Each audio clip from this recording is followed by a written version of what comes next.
Hello and welcome to Cyber Life. My name is Ken Underhill, your host. In today's episode, we have another special guest, Mary Galloway.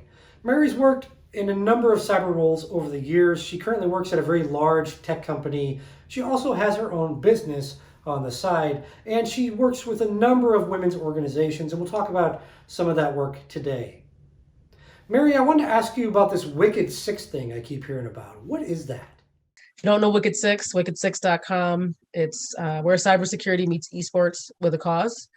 And so we bring in it's a way to shorten cyber competitions into short missions and allow folks to watch and participate as like a spectator. As it's like a sport, right? We're highlighting the cyber athlete. College teams will come and participate in a couple of different rounds, kind of like March Madness, where they have the different groups. We get down to 6, they come to Las Vegas and they get to play, cyber games on a big, huge esports screen at the Luxor. And it highlights the cyber athlete, but it also gives folks that aren't necessarily in the space or that may be starting in the space the opportunity to see exactly what kind of real world things they can do in the industry. It gives it that sexy vibe, I guess you could say. But it's a great recruiting tool because you're able to see the teams last year or 2019, there was an all-female team. They made 3rd place, right? And so there's no requirement that it has to be all women. You just have to have at least one woman on the team. And that's our major fundraising event. And it actually turned out really well last year or 2 years ago. Well, it sounds super cool, and I can't wait till we all can just get back in person again and do these types of events without having to have a blend of virtual and in person and wearing masks and all these things that we're dealing with right now while I'm filming during the pandemic. Mary, I wanted to ask you about the organization that you're associated with, at least one of the main ones, Women's Society of Cyberjitsu, which you've done for a number of years now, and you've done a number of roles over there. Can you tell us a little bit about what that organization is and kind of its mission and what it does? The Women's Society of Cyberjitsu, we got started in 2012. Lisa Jiggets is the founder.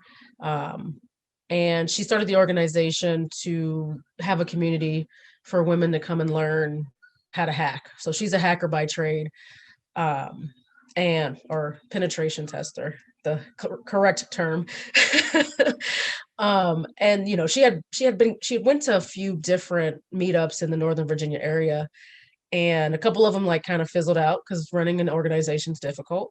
And then the other ones that she went to, she didn't really feel comfortable. She wasn't feeling like she was getting what she needed. And so she said, let's just do this group.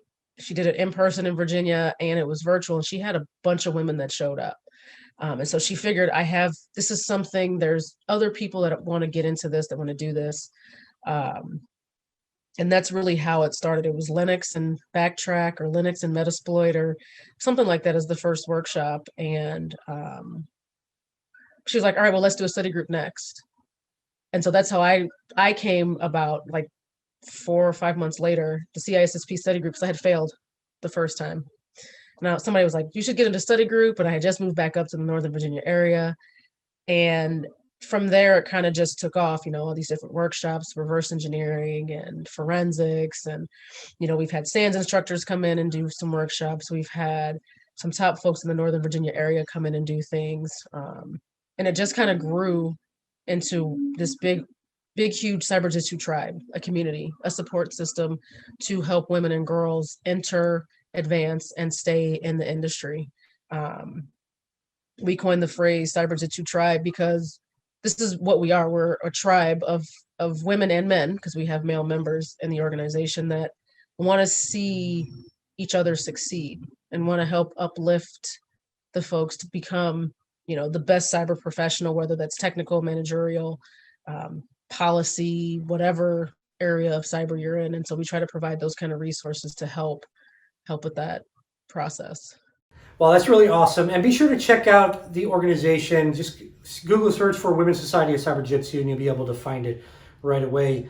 So, Mary, in cybersecurity, there are a lot of buzzwords. I know this is a shocker to a lot of people out there, but there's a ton of buzzwords out there. One of those buzzwords we hear all the time is SOAR. Can you tell us what SOAR is And no, it's not a sore on your arm, but it's something else. So, Mary, can you tell us what that is and what kind of impact you think it's going to have or is having on different analyst type of roles? SOAR is security orchestration, automation, and response. So basically, you're taking some of those things that you do repetitively. So, like triaging phishing emails in a SOC or um, looking up URLs to find more information about a specific URL to see if it's malicious or not. You're taking that task and automating it in a system so that you can pull all that information very quickly. And then if you want, an analyst can go in and analyze the information and do some manual interjections if they need to, and then continue the process of responding to that particular issue or incident. The orchestration part comes in where you have the ability to say block a malicious URL in all your firewalls without having to actually go and touch each firewall. You have the ability to go into inboxes and pull out malicious files once you've done the analysis and the work.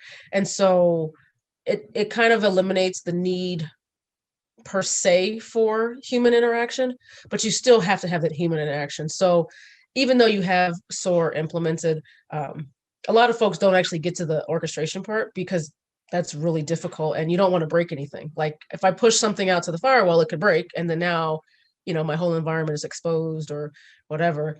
So you still need an analyst to come in some cases and make sure that what's happening or what they're seeing is legitimate, or to say yes, this works, yes, we need to do this, etc. So there's still going to be a need for those people, just not as many, and you'll be able to have SOC analysts now focus on other tasks that they weren't able to do before because they were constantly working on trying to triage phishing emails.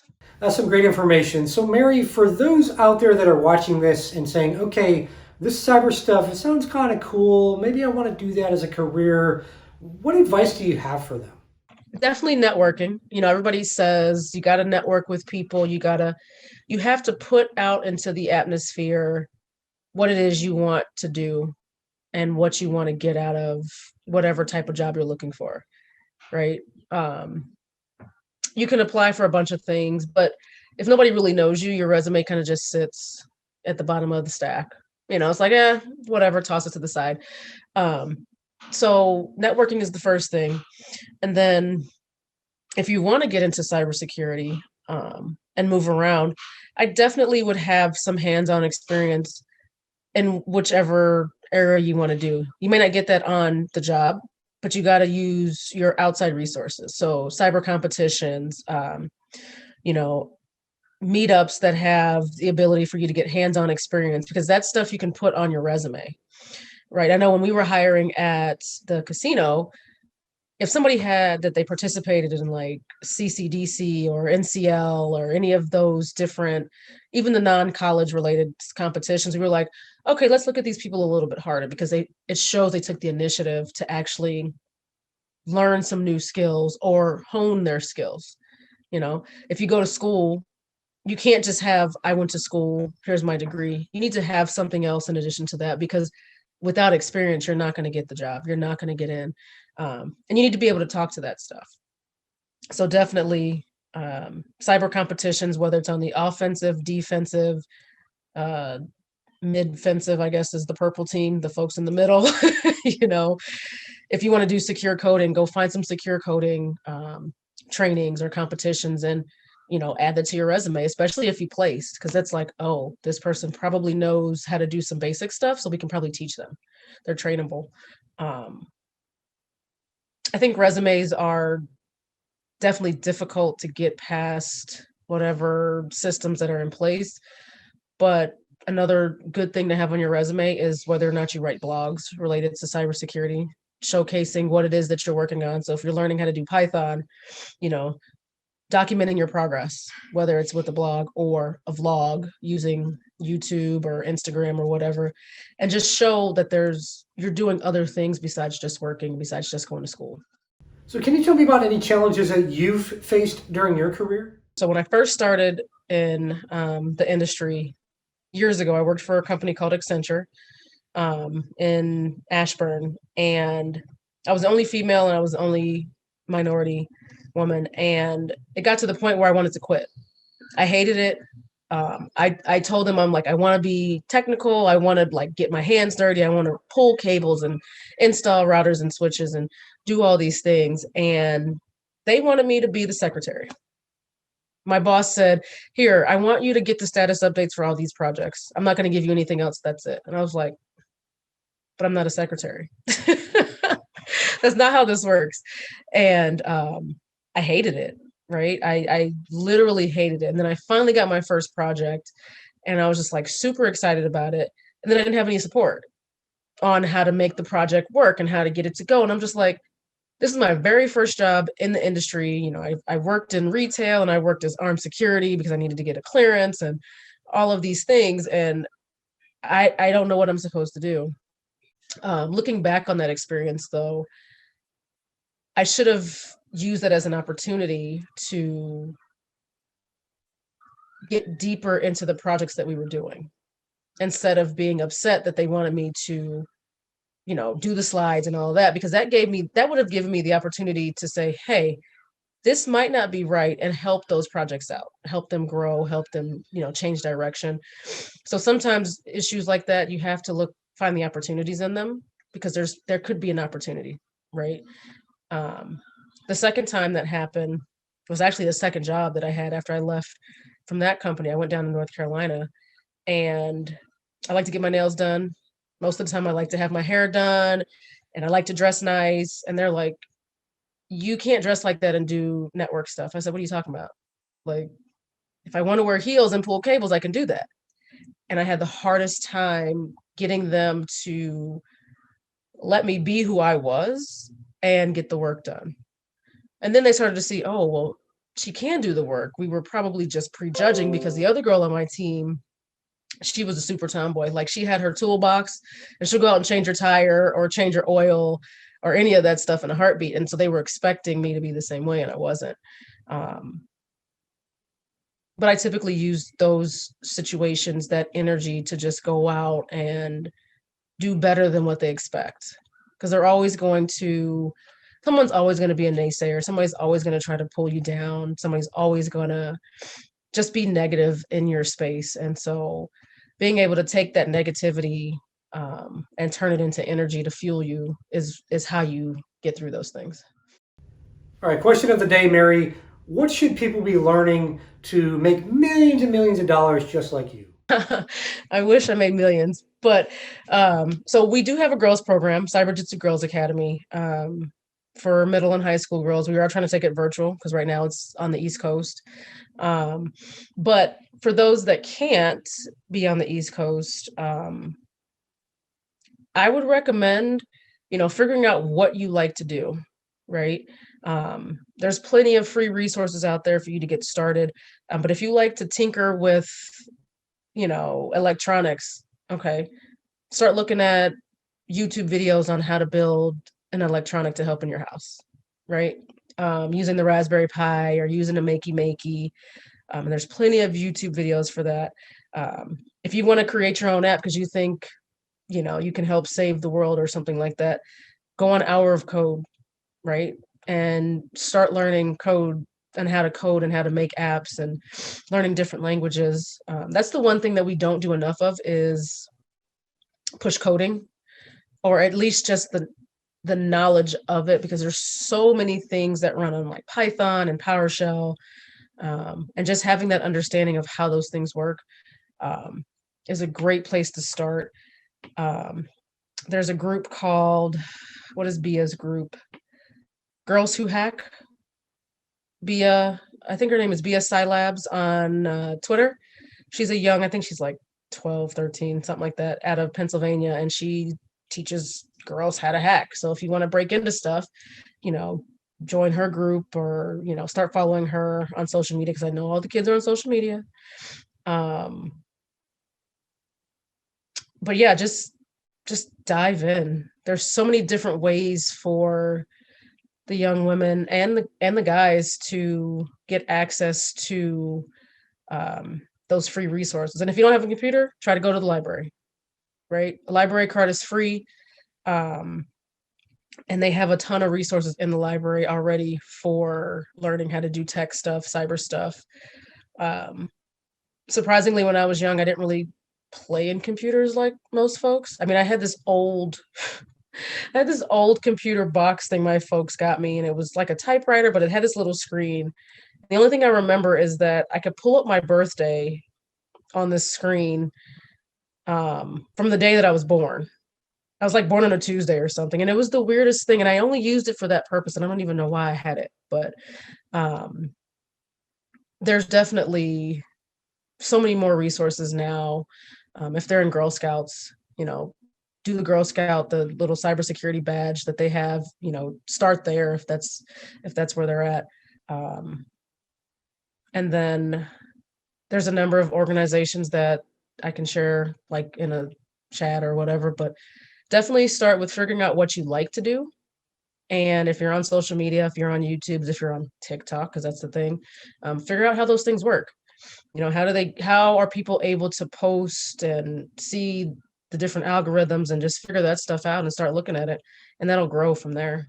So, for those that don't know, there's a cybercrime support network which is out there to help a lot of victims of cyber crimes. Mary, you've been doing a number of things with them lately. Can you just share about how you got involved with that organization? Kristen reached out to me towards the end of last year and said, "Hey, I heard you on a podcast. I need you on the board. Would you be interested?" And I knew of Kristen because she was nominated for one of our awards a few years back. And I had just sent her an email for Tomiko, because Tomiko got a job there for a little while.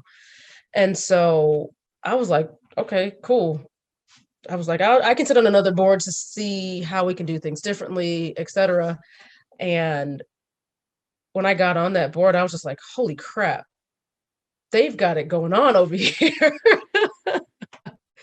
When you build something, when you build your own thing, you never know if it's right or wrong, or if it's moving in the right direction. And so then when you go into somebody else's thing and you're like, wow, they're like really advanced, they're really sophisticated, it's really cool. It was just an eye-opening experience for me, and it's been really cool to sit on the board. The organization's growing by leaps and bounds. They're doing some really good stuff as far as educating the masses, educating folks, helping bring in information about cyber crimes that can be shared out to other people, other organizations, a lot of different partnerships going on.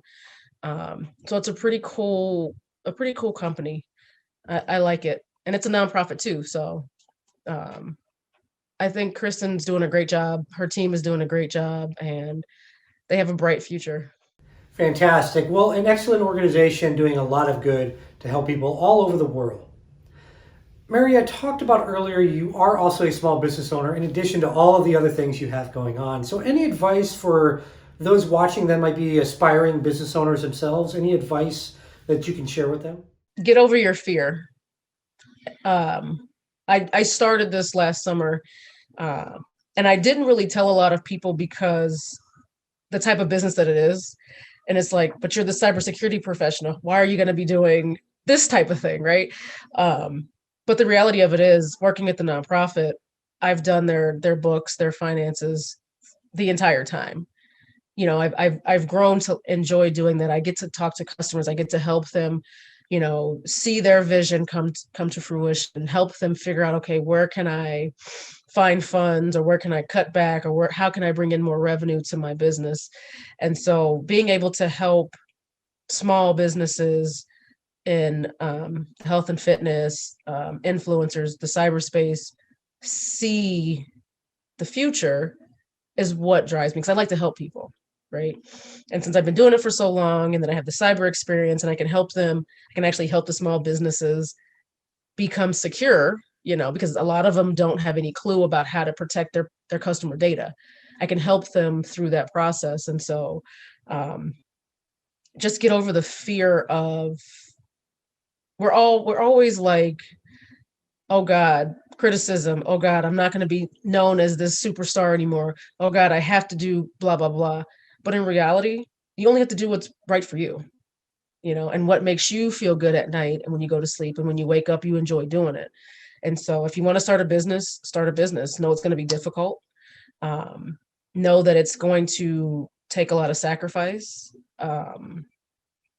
But you have a support system. There's resources, there's a lot of entrepreneurs in the nonprofit that I can tap into to say, hey, I'm having this roadblock, this problem. Can we talk about it?